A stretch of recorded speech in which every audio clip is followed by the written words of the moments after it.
Tom had been living on his 15-acre ranch for over 12 years. It was his dream property. Wide open spaces, rolling hills, and enough room for his horses to roam freely. He'd worked double shifts at the construction company for years just to afford this slice of heaven. The property came with its challenges, sure, but Tom loved every square inch of it. Everything changed 6 months ago when the county decided to expand the Sunset Valley Homeowners Association boundaries. Tom's ranch, along with several other rural properties, suddenly found themselves under HOA jurisdiction. He'd fought it at the town meetings, argued with lawyers, and even started a petition. But bureaucracy won, as it usually does. The HOA fees started small, just $50 a month. Then came the rules. Lots of rules. The grass couldn't be taller than 4 inches. No vehicles could be parked on the property for more than 48 hours without being registered. And the newest rule that really got under Tom's skin: mandatory watering schedules during drought conditions. It was a Tuesday morning when Tom first noticed the problem. His water bill had arrived the day before, and the number made his coffee go cold. $437. Last month it was $120. Tom grabbed his toolbox and headed outside to investigate. The culprit wasn't hard to find. His main irrigation line had developed a massive leak somewhere near the back pasture. Water was bubbling up from the ground like a small geyser, turning a section of his property into a muddy mess. Tom stood there watching hundreds of gallons of water disappear into the earth, along with his hard-earned money. He walked back to the house and did what any reasonable person would do. He shut off the main water valve. The ranch would have to survive on well water for a few days while he figured out where exactly the leak was and how to fix it. Tom had done plenty of plumbing work over the years, but finding a buried leak across 15 acres was going to take some time. What Tom didn't know was that someone was watching. Helen Rodriguez had been the president of the Sunset Valley HOA for 3 years. She took her job very seriously, perhaps too seriously according to most of her neighbors. Helen had earned quite a reputation for driving around the neighborhood with a clipboard, documenting violations and sending out violation notices. Helen lived in a pristine 2-story house about half a mile from Tom's ranch. Every morning at exactly 7 o'clock, she would take her coffee out to her back deck and survey the neighborhood through a pair of binoculars she claimed were for bird watching. Most people knew better. On Wednesday morning, Helen noticed something different. Tom's sprinkler system wasn't running. According to the emergency drought regulations she had personally drafted and pushed through the HOA board, all properties were required to water their grass between 7 and 9 in the morning, 3 days a week. It was Wednesday, a mandatory watering day. Helen finished her coffee, grabbed her clipboard, and marched across the field separating her property from Tom's ranch. She wore her official HOA badge pinned to her bright yellow polo shirt, the one she'd ordered online that said, "Community Standards Enforcer," in bold letters. Tom was in his garage, sorting through PVC pipe fittings when he heard the sound of footsteps on gravel. He looked up to see Helen approaching with that familiar determined expression he'd come to dread over the past few months. "Good morning, Tom," Helen called out, not waiting for an invitation to enter his property. "I need to discuss a serious violation with you." Tom wiped his hands on a rag and stepped out of the garage. "Morning, Helen. What can I do for you?" Helen consulted her clipboard dramatically. "I've been monitoring the neighborhood compliance with our emergency drought watering schedule. Your irrigation system was not operational during the mandatory 7 to 9 a.m. window today." Tom couldn't help but chuckle. "Helen, I've got a major leak in my irrigation system. I had to shut the water off until I can find it and fix it. Trust me, I'm not trying to waste water or break any rules."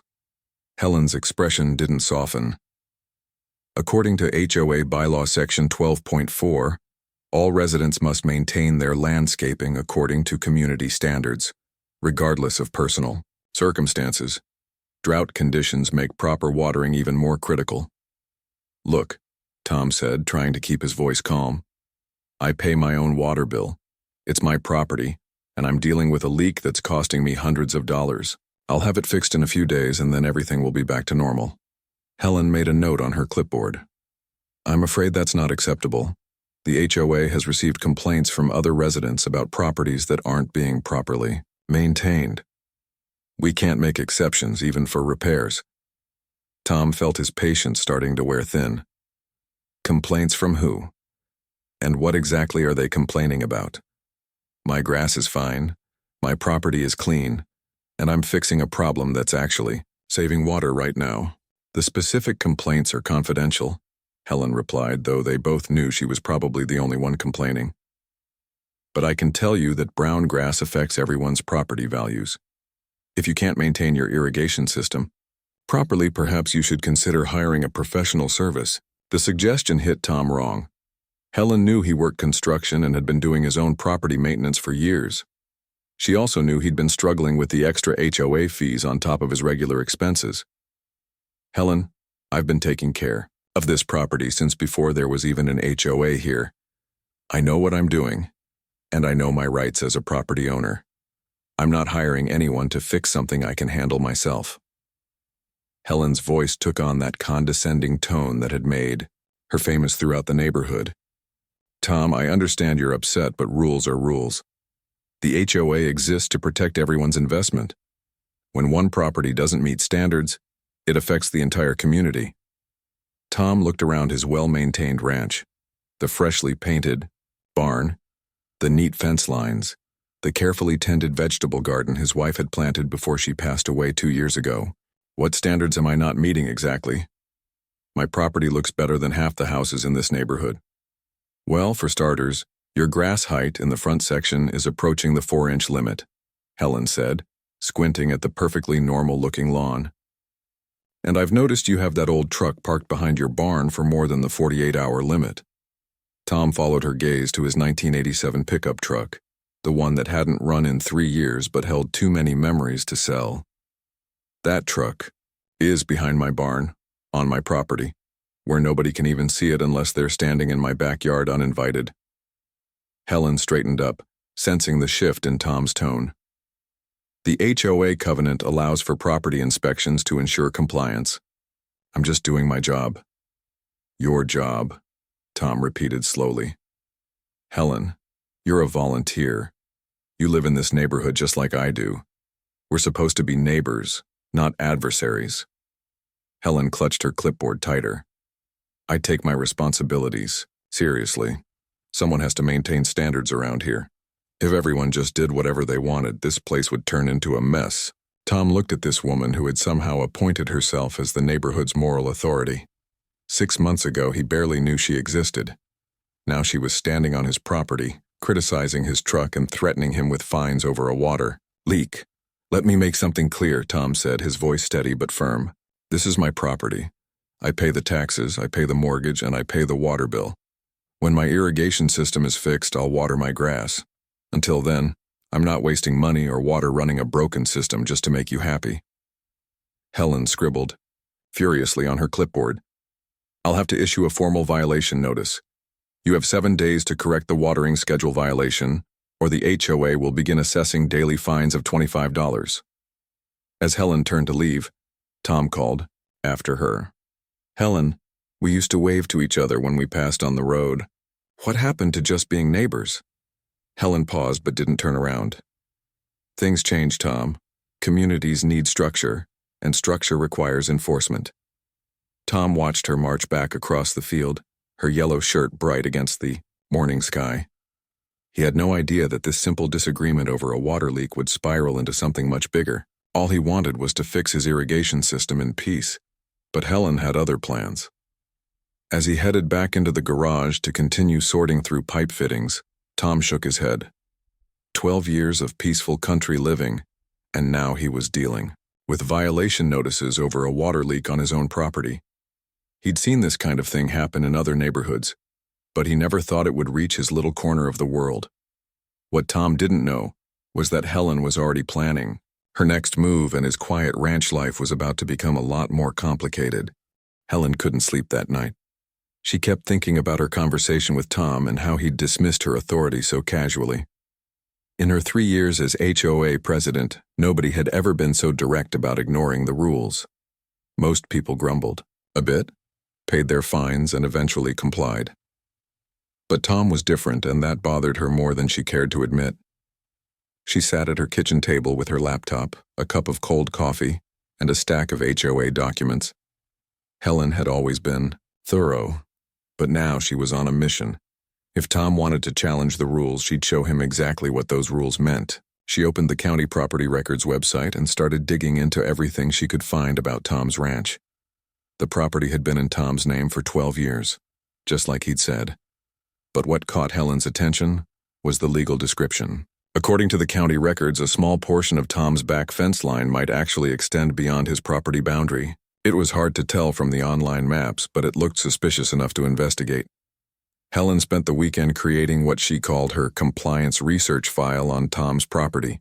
She printed out county maps, HOA bylaws, and even looked up state regulations about livestock on residential properties. Tom had 3 horses, and Helen wondered if keeping animals on HOA-controlled land violated any zoning restrictions. By Sunday evening, Helen had filled an entire binder with her findings. She'd found at least 6 potential violations, ranging from the ongoing water issue to questions about his fence placement. But she knew she couldn't handle this alone. She needed backup, and she knew exactly who to call. Monday morning, Helen contacted Robert Chen and Patricia Williams, the other 2 members of the HOA board. Robert was a retired accountant who'd moved to the neighborhood 2 years ago, seeking peace and quiet. Patricia was a real estate agent who'd been vocal about maintaining property values. Both had supported Helen's stricter enforcement policies in the past. "I think we have a serious compliance issue," Helen told them during an emergency conference call. "Tom's property needs a thorough inspection, and I believe we'll find multiple violations that could affect the entire community." Robert, always cautious, asked the obvious question. "Helen, are you sure this is necessary? The man has a water leak. Can't we just give him time to fix it?" Helen had prepared for this pushback. "Robert, this isn't just about the water. I've done research, and there are questions about his fence line, his vehicle storage, and whether his livestock setup meets current zoning requirements. We have a responsibility to the other homeowners." Patricia was more supportive. "Helen's right. I've had clients ask about this neighborhood, and they always want to know about property standards. If we let one person slide, others will follow, and property values will suffer." Helen felt vindicated. "Exactly. That's why I think we need to do an official property inspection. According to our covenant, the HOA board has the right to verify compliance with all community standards." Robert still sounded uncomfortable. "But Helen, that means going onto his property. Are we sure we have that authority?" Helen had spent hours researching this exact question. Section 15 of the HOA covenant clearly states that the board may conduct inspections to ensure compliance with community standards. As long as we give proper notice and act in good faith, we're within our rights. They scheduled the inspection for Wednesday morning. Helen insisted on bringing a camera to document any violations, while Patricia offered to bring a measuring tape to check fence placement and grass height. Robert agreed to come along, though he privately hoped they wouldn't find anything worth fighting over. Tuesday evening, Helen drafted an official notice and walked it over to Tom's ranch. She found him in his back pasture, digging around what looked like a sprinkler head. His clothes were muddy, and he looked like he'd been working for hours. "Tom," Helen called out as she approached, "I have an official notice for you." Tom straightened up and wiped sweat from his forehead. "Helen, please tell me you're not here to complain about my grass again. I've been out here all day trying to trace this leak." Helen handed him the typed notice. "The HOA board will be conducting a compliance inspection tomorrow at 10 a.m. This is your formal notification as required by the covenant." Tom read the notice, his expression growing darker with each line. "A compliance inspection? Helen, what exactly are you looking for?" "We've received additional concerns about potential violations on your property," Helen said, sticking to her prepared script. "The board has a duty to investigate and ensure all community standards are being met." Tom folded the notice carefully. "What additional concerns? From who?" Helen shifted uncomfortably. The truth was, she'd been the source of all the concerns, but that didn't sound as official. I can't reveal specific details, but there are questions about your fence placement, vehicle storage, and whether your water system modifications comply with local codes. My water system modifications? Tom couldn't hide his disbelief. Helen, I'm trying to fix a leak. I haven't modified anything. Helen pulled out her clipboard, a habit that was becoming automatic when she felt challenged. Shutting off your main water supply could be considered a modification of your irrigation system. We need to verify that any changes meet HOA approval. Tom stared at her for a long moment. You want HOA approval for me to turn off my own water to fix a leak on my own property? The HOA has standards for landscaping maintenance, Helen replied. Any system changes that affect those standards require board review. Tom felt something shift in his chest, a mixture of anger and disbelief that this conversation was actually happening. Helen, I've been nothing but polite to you, but this is getting ridiculous. You can't seriously expect me to get permission to shut off my water for repairs. Helen sensed his growing frustration and took a step back. Tom, I understand you're upset, but rules exist for everyone's benefit. The inspection tomorrow will help clarify any misunderstandings. Misunderstandings, Tom repeated slowly.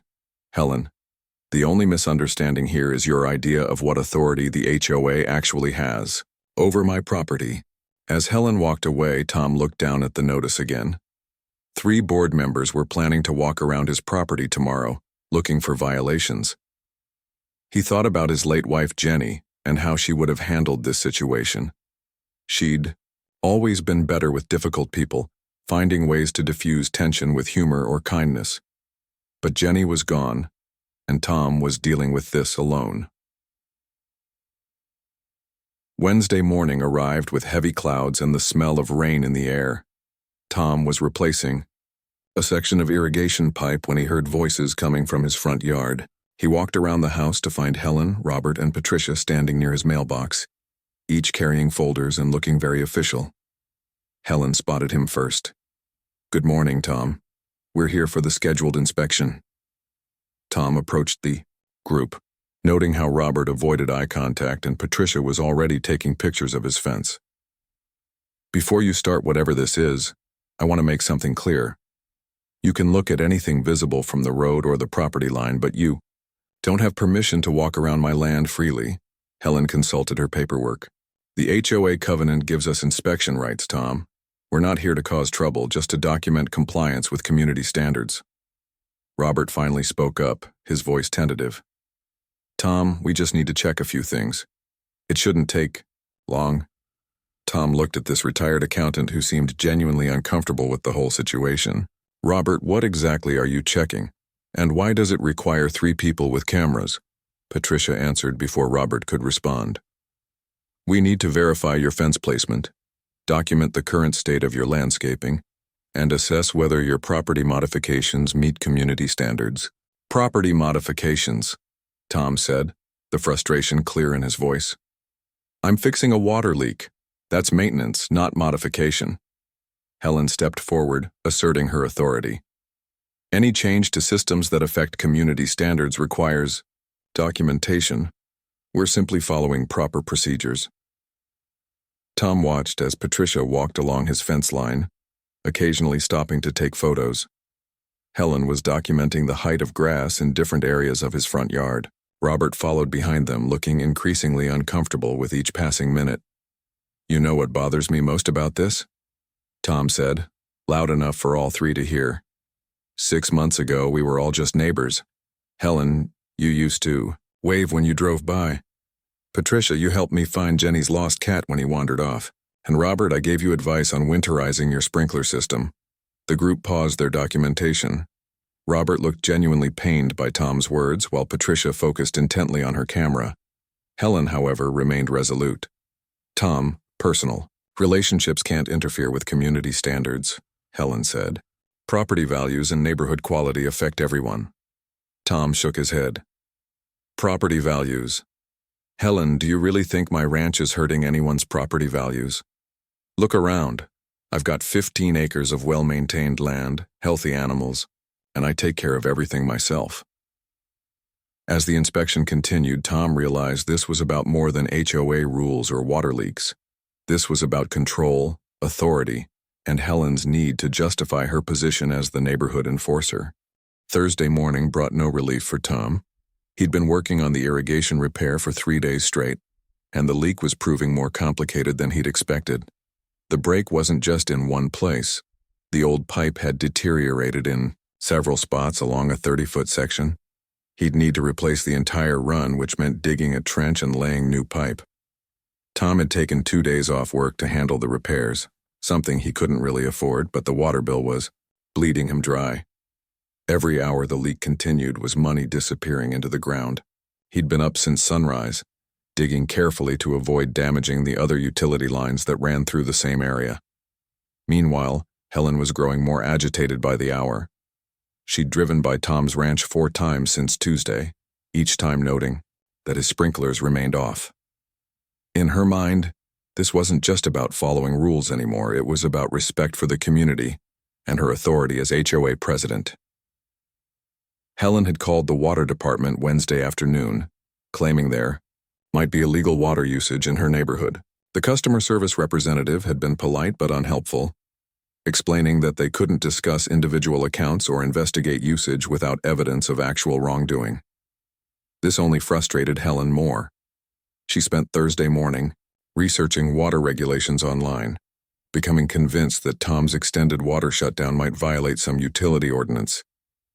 Helen had always been thorough, but her research was now bordering on obsessive. She printed out pages of city codes, county regulations, and utility policies, highlighting anything that might apply to Tom's situation. Around 10 in the morning, Helen decided to drive by Tom's property one more time. This time, she brought binoculars and parked across the street, watching him dig in his back pasture. To Helen, Tom's behavior looked suspicious. Why would someone need to dig such a large area just to fix a leak? And why hadn't he called professionals? If the job was this extensive, Helen's imagination began to run wild. Maybe Tom was trying to bypass his water meter somehow. Maybe he was stealing water from the community system. Maybe this whole repair story was just a cover for something more serious. These thoughts seemed ridiculous to most people, but Helen had worked herself into a state where they felt reasonable. She called Patricia first. "I'm watching Tom's property right now and something doesn't add up," Helen said, her voice tight with conviction. "He's been digging for days, and there's no legitimate repair that would require this much excavation." Patricia was at work, showing houses to clients, and didn't have time for Helen's theories. "Helen, maybe he's just having trouble finding the leak. These things happen." "Patricia, I've been researching water regulations, and I think he might be tampering with utility infrastructure. This could affect the whole neighborhood's water pressure and safety." Patricia sighed, recognizing Helen's tendency to escalate situations. "Have you actually seen him do anything wrong, or is this just speculation?" Helen bristled at the suggestion that her concerns weren't valid. "I've documented everything. The extended water shutdown, the excessive digging, the refusal to follow HOA watering schedules. This pattern of behavior suggests something more serious than a simple repair." After hanging up with Patricia, Helen called Robert. His response was even less supportive. "Helen, the man is fixing his irrigation system. I really think we should leave him alone and let him finish his work." Helen felt abandoned by her own board members.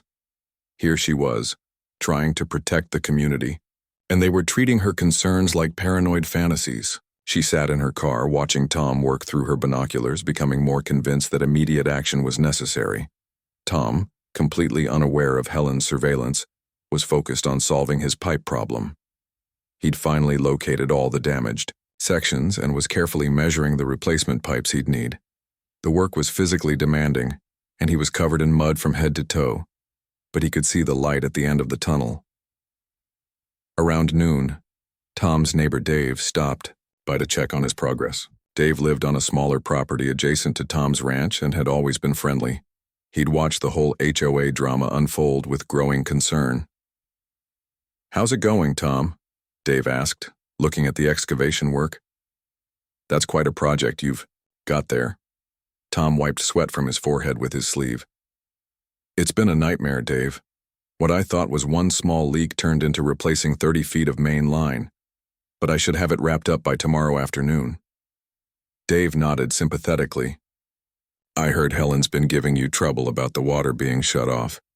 That woman needs to find a hobby that doesn't involve bothering her neighbors. I just want to fix this leak and get back to normal, Tom said.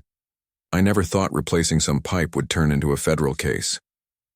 What Tom and Dave didn't know was that Helen was still parked across the street, listening to their conversation through her partially open car window.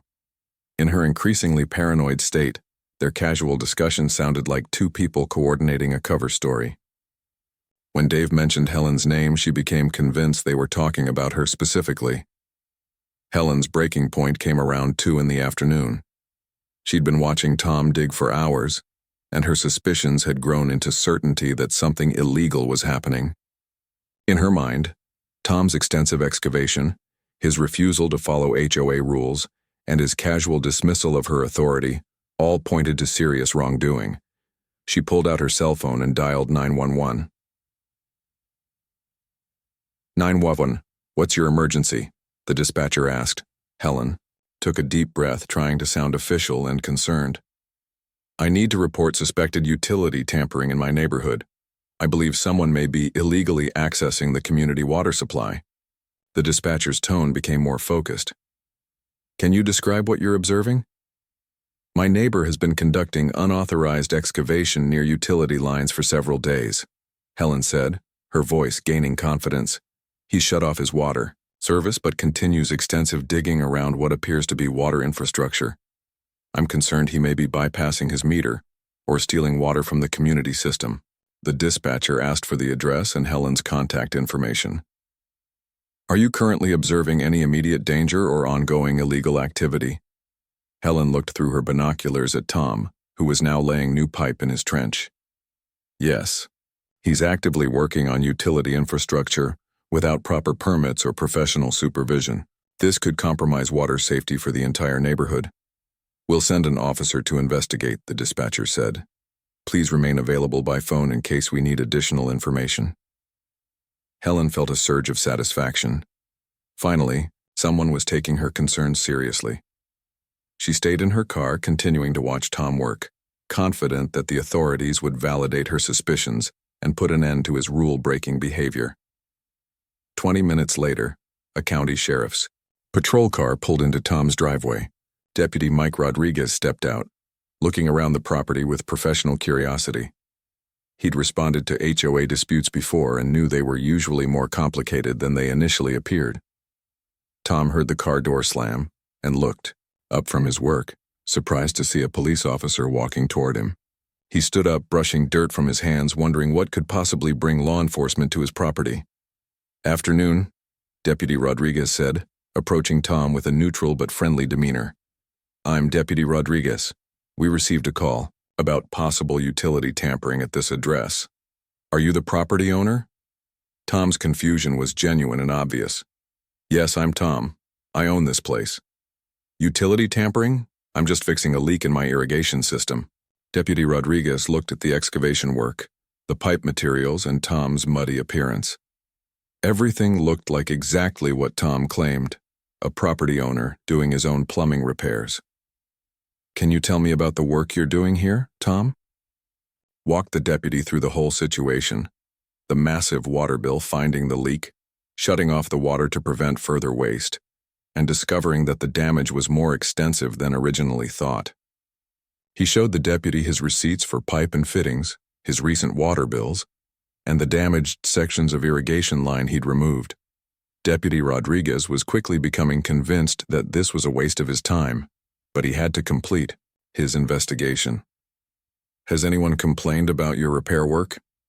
Tom's expression darkened slightly.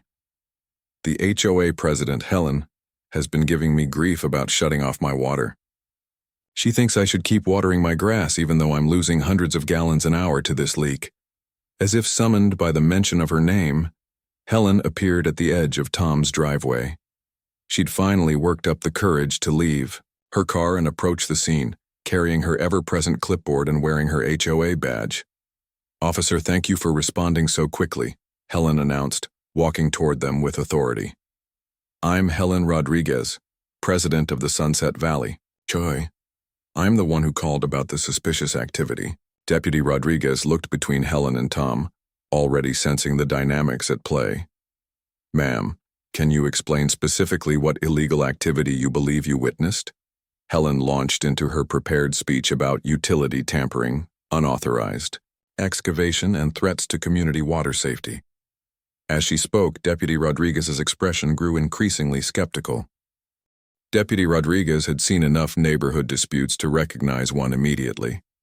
He stood between Tom and Helen, listening to Helen's increasingly frantic accusations about water theft and utility tampering. The more she talked, the more obvious it became that this was an HOA power struggle, not a criminal matter. Ma'am, Deputy Rodriguez interrupted Helen mid-sentence. Can you show me specific evidence of illegal activity? Not HOA violations or speculation, but actual criminal behavior? Helen fumbled with her clipboard, flipping through pages of notes and photos. Well, he's been digging for days without proper permits, and he shut off his water service, which could be considered tampering with utility infrastructure. Deputy Rodriguez looked at Tom. Do you need permits for irrigation repairs on your own property? Tom shook his head. Not for basic plumbing repairs. I've done this kind of work before. The county only requires permits for major installations or work that affects the main water line to the street. And who shut off your water service? The deputy asked. I did, Tom replied, at my own meter, on my own property, to stop wasting water while I located the leak. Deputy Rodriguez turned back to Helen. Ma'am, property owners have the right to control their own water service. There's nothing illegal about shutting off your own water for repairs. Helen's confidence began to waver, but she pressed on. But he's been non-compliant with HOA watering schedules for days. This affects the entire community's property values and water conservation efforts. That's a civil matter between you and the HOA, Deputy Rodriguez explained patiently. It's not a criminal issue that requires police intervention. Tom pulled out his phone and showed the deputy photos of the damaged irrigation pipe. This is what I've been dealing with. The pipe was deteriorated in multiple places. I had to dig up the whole section to replace it properly. Deputy Rodriguez examined the photos, then looked at the excavation work and the new pipe materials Tom had organized nearby. Everything clearly supported Tom's explanation. How long have you been doing this type of work? About 15 years, Tom said. I work in construction, so I handle most of my own property maintenance. I've never had any problems with my work before. Helen sensed she was losing control of the situation. Officer, you don't understand the pattern of behavior here. Tom has consistently refused to follow community standards. He parks unauthorized vehicles on his property, maintains excessive grass height, and now this water situation that's lasted for days. Deputy Rodriguez had heard enough. Ma'am, let me be clear about something. Parking vehicles on your own property, grass height, and irrigation repairs are not police matters. These are HOA issues, and they need to be resolved through proper HOA channels, not emergency services. Dave, Tom's neighbor, had noticed the police car and walked over to see what was happening. He arrived just in time to hear Helen's latest accusations. Excuse me, officer, Dave said. But I live next door and I can tell you that Tom's been nothing but a good neighbor. He's just trying to fix a water leak. Helen whirled around to face Dave. This doesn't concern you. This is between the HOA and Tom. Dave crossed his arms. Actually, it does concern me. I'm part of this neighborhood too, and I'm tired of watching you harass people over nonsense. Deputy Rodriguez looked at Dave with interest. Have you witnessed any illegal activity related to this water situation? The only thing I've witnessed is Tom working hard to fix his irrigation system, Dave said. Helen's been driving by his house multiple times a day, taking pictures and making notes. If anyone's behavior is suspicious, it's hers. Helen's face reddened. I have every right to monitor compliance with community standards. That's my job as HOA president. Your job is to work with residents, not spy on them, Dave replied. And calling the police because someone is fixing their own plumbing is ridiculous. Deputy Rodriguez decided to take control of the situation. "Let me see your water bills and any documentation you have about this repair work," he said to Tom. Tom walked to his truck and returned with a folder containing his recent water bills, receipts, for pipe and fittings, and even some before and after photos of the damaged irrigation line. He handed everything to Deputy Rodriguez, who reviewed the documents carefully. The water bills told the whole story. Tom's usage had spiked dramatically in the past month, then dropped to zero when he shut off the system. The receipts showed purchases of irrigation pipe, fittings, and repair tools. The photos clearly showed deteriorated pipe that needed replacement. "This all looks legitimate," Deputy Rodriguez said, handing the documents back to Tom. "You're obviously dealing with a real leak and you're handling the repairs responsibly." Helen made one last desperate attempt to maintain her position. "But officer, he's still violating HOA regulations about landscaping maintenance. Doesn't that matter?" Deputy Rodriguez turned to Helen with a stern expression. "Ma'am, HOA violations are civil matters. They are not criminal issues and they do not warrant emergency police response. Calling 911 for HOA disputes is inappropriate and wastes resources that could be needed for real emergencies." The weight of the deputy's words hit Helen like a physical blow. She'd been so convinced that she was protecting the community, but now she was being lectured about wasting police resources. "I was just trying to ensure community standards," Helen said weakly. "I understand that," Deputy Rodriguez replied, "but there are proper procedures for handling HOA disputes. Calling emergency services is not one of them." Dave stepped forward again. "Officer, can I tell you something else? This isn't the first time Helen has called authorities about neighbors. She called the fire department last month because she thought someone's barbecue smoke was excessive. And she's called animal control twice about Tom's horses, even though they're perfectly legal and well cared for." Deputy Rodriguez looked at Helen with growing concern. "Is that true, ma'am?" Helen shifted uncomfortably. "I called the fire department about a potential safety hazard, and I had legitimate questions about livestock regulations." "What were the results of those calls?" Deputy Rodriguez asked. Helen looked down at her clipboard. "The fire department said the barbecue was fine, and animal control said the horses were properly kept." Tom stared at Helen in disbelief. "You called animal control on my horses? Helen, what is wrong with you?" Deputy Rodriguez was beginning to understand the broader pattern. "Ma'am, making repeated non-emergency calls to various agencies can be considered harassment and misuse of public resources. I'm going to document this incident, and I strongly recommend you reconsider your approach to neighborhood issues." At that moment, Patricia arrived in her car. She'd been showing houses in the area when she noticed the police car at Tom's property and decided to investigate. She parked and walked over to the group, looking confused and concerned. "What's going on here?" Patricia asked, looking between the deputy, Helen, and Tom. Deputy Rodriguez explained the situation briefly. "We responded to a call about suspected utility tampering, but it turns out to be a legitimate irrigation repair and an HOA dispute." Patricia looked at Helen with shock. "Helen, you called the police?" Helen tried to defend herself. "I had legitimate concerns about potential violations of utility regulations." Patricia shook her head. "Helen, we talked about this. Tom is fixing a leak. That's what property owners do." Tom looked at Patricia with surprise. He'd expected her to support Helen, given her previous stance during the property inspection. "Look," Patricia said to the group, "I care about property values and community standards. But this has gone too far. Calling police about irrigation repairs is excessive." Deputy Rodriguez nodded approvingly. "That's exactly right. HOA boards need to work with residents, not against them, and they definitely shouldn't involve emergency services in civil disputes."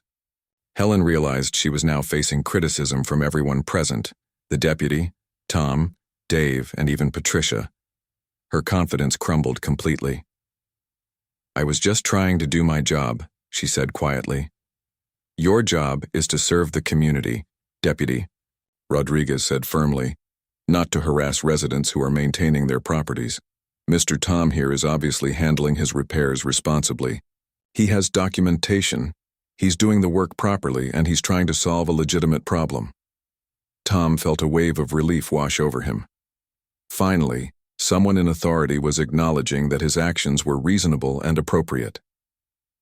Deputy Rodriguez turned to Helen one final time. "Ma'am, I'm going to be very clear about this. If you continue to call emergency services for non-emergency HOA issues, you could face charges for misuse of 911 services. These resources are meant for actual emergencies, not neighborhood disputes." Helen nodded silently, staring at her clipboard as if it might provide some escape from this humiliating situation. "I recommend you work with your HOA board to develop better procedures for handling resident concerns," the deputy continued.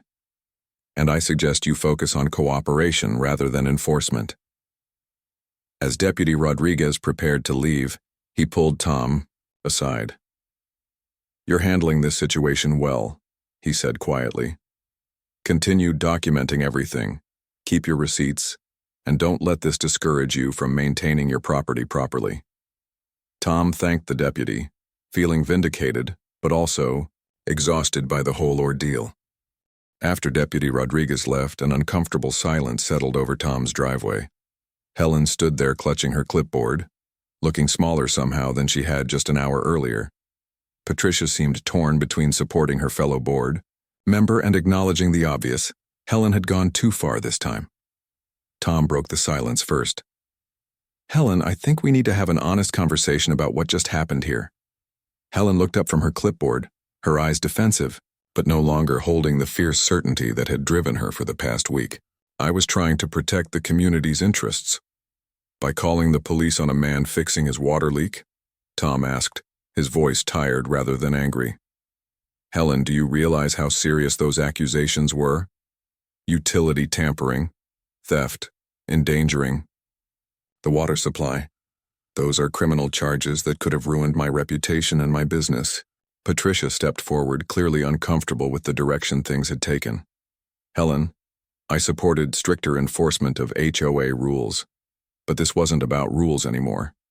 This was about you deciding Tom was guilty of something, and then looking for evidence to prove it." Helen's defenses finally cracked.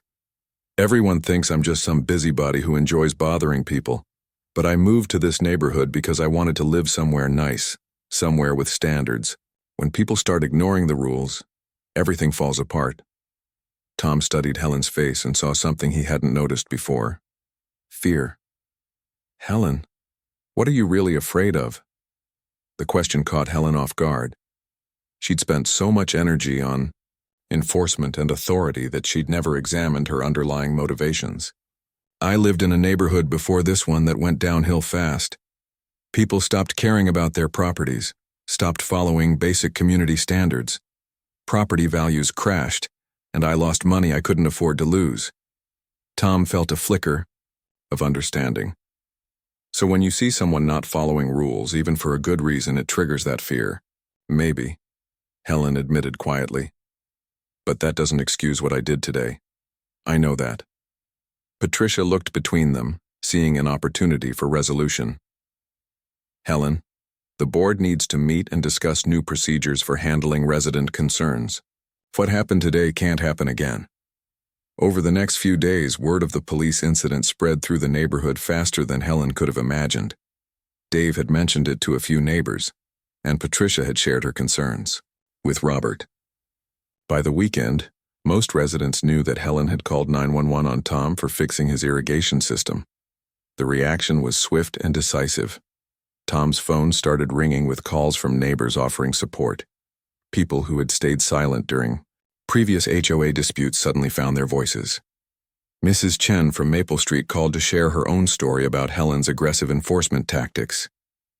The Johnson family from Oak Avenue mentioned receiving violation notices for Christmas decorations that were perfectly reasonable.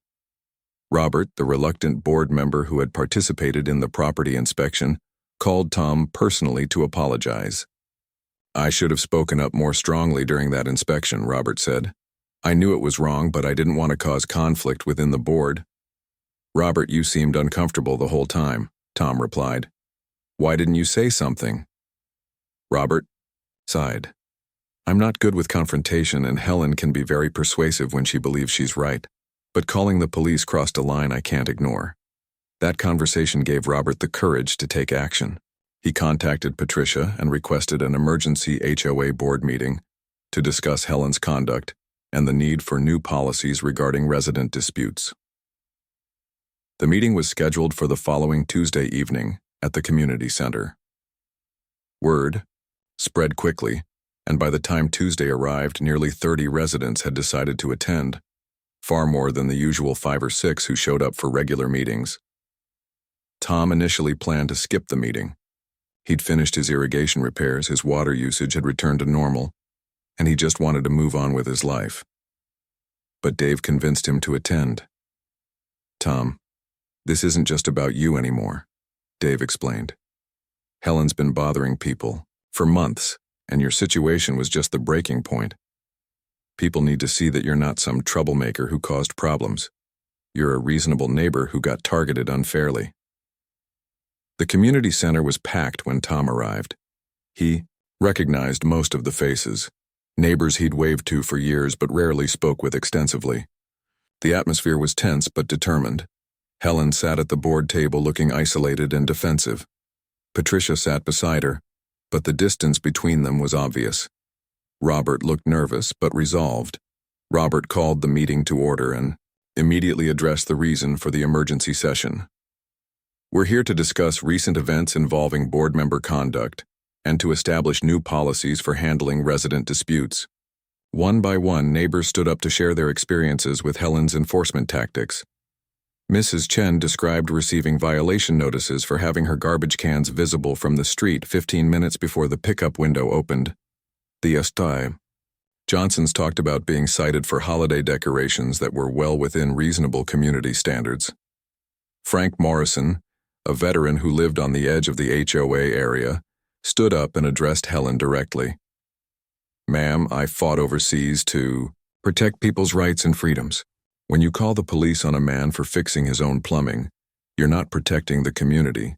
You're attacking the very principles that make communities worth protecting." The criticism was overwhelming, but it wasn't vicious or personal. These were neighbors expressing genuine frustration with being treated like suspects in their own homes. When it was Tom's turn to speak, he stood up slowly. "I didn't come here to attack anyone or demand revenge. I came because I think we can do better as a community." Tom looked directly at Helen. "Helen, I understand you care about this neighborhood, but caring about something doesn't give you the right to harass people or call emergency services when someone makes choices you don't agree with." He turned to address the room. "I've lived here for 12 years. I've seen this neighborhood grow and change, and mostly for the better. But lately it feels like we're more focused on finding violations than building relationships." Patricia stood up, clearly having wrestled with her conscience since the police incident. "As a board member, I owe everyone an apology. I supported stricter enforcement because I believed it would protect property values, but I never intended for enforcement to become harassment." Helen finally stood up, her voice shaky but audible. "I owe Tom and this community an apology. I let my fears about neighborhood standards turn into behavior that was wrong and harmful. I called the police because I convinced myself that Tom was a threat to our community, when the truth is, Tom has been a better neighbor than I have been." The room was quiet as Helen continued. "I've realized that being HOA president gave me a sense of control that I used inappropriately. I don't trust myself to continue in this position, and I think the community deserves better leadership." Helen's resignation was accepted unanimously. Patricia was elected as interim president, with a mandate to work with residents rather than against them. The board voted to establish new policies requiring multiple board member approval before any violation notices could be issued, and prohibiting contact with emergency services for non-emergency HOA matters. 6 months later, the neighborhood had found a new equilibrium. Patricia proved to be a collaborative leader who focused on genuine community issues rather than petty enforcement. The HOA monthly newsletters featured neighbor spotlights and community events instead of violation warnings. Tom's ranch became something of a neighborhood landmark. His irrigation system worked perfectly, and his water usage had actually decreased. by 40% thanks to the efficiency improvements he'd made during the repairs. Several neighbors asked for his advice on their own property maintenance projects. Helen had quietly moved away 2 months after resigning from the board. Tom learned from Patricia that Helen had found a small condo in a different part of town, somewhere without an HOA. Before leaving, Helen had stopped by Tom's ranch one evening to apologize again, more personally this time. "I let my anxiety about property values turn into paranoia about my neighbors," Helen had told him. "You were just trying to fix a leak and I treated you like a criminal. I'm sorry for putting you through that." Tom had accepted her apology gracefully. "We all make mistakes, Helen. I hope you find a place where you can be happy without worrying so much about what everyone else is doing." Dave often joined Tom for coffee on weekend mornings, sitting on Tom's porch and watching the horses graze in the pasture. "You know," Dave said one Saturday, "this whole mess actually brought the neighborhood together in a weird way. People are talking to each other more, looking out for each other instead of looking for violations." Tom nodded, sipping his coffee and watching his sprinklers water the grass that had caused so much controversy just months earlier. Sometimes it takes a crisis to remind people what really matters. We're not just property owners sharing the same zip code, we're neighbors. That should mean something. The irrigation system hummed quietly in the background, working exactly as it was designed to do.